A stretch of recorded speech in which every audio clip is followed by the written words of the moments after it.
Okay, I had a question from a good friend of mine. He was wanting to know, when should he hire? And that's really scary a lot of times, because whenever we think about hiring employees, we're thinking, oh my gosh, I got to make sure I have enough money coming in every single week or every single month so I can pay for them.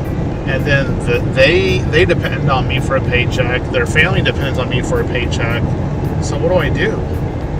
You know, I have a real easy solution.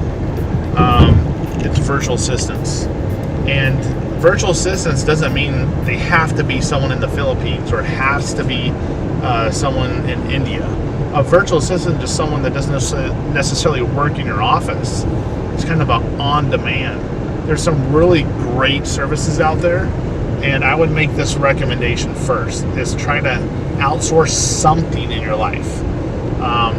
And then there's a whole process to doing it correctly. So I'll give you a perfect example. Some of the virtual assistant companies that are out there, and I'll put some links in the description below, but one of them is GetMagic. Magic is awesome. They're probably my favorite virtual assistant company to use, because they can do everything with social media. They can book hotel rooms. They can order things on Amazon.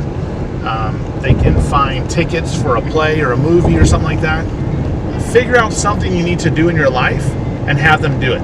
Perfect example, I needed to schedule a doctor appointment and I knew that I was going to be on hold. Had them do it. They scheduled the appointment, gave them my availability, it would link to my calendar. And not only did they schedule the appointment for me, they even followed up before the appointment, gave me a reminder about the appointment. Then they followed up after the appointment and made sure that everything went okay. So, on-demand virtual assistants.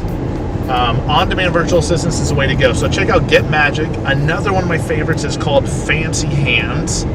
Fancy Hands, you can buy a package of like 5 tasks at once, and they usually are good for about 20 minutes. And then a couple good friends of mine, Andrew LeBaron and Isaac Moore, they own a company called Buy More Time.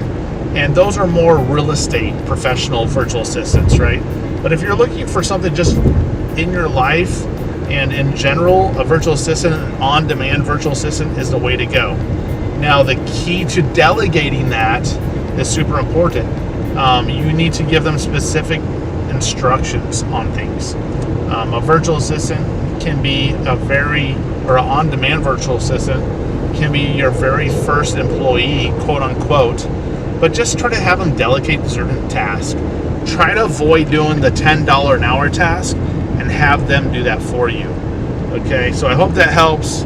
Check out the links below for a couple virtual assistants, and I'll do a video on some of the things that I delegate to my virtual assistants to kind of give you an idea. Have a great day.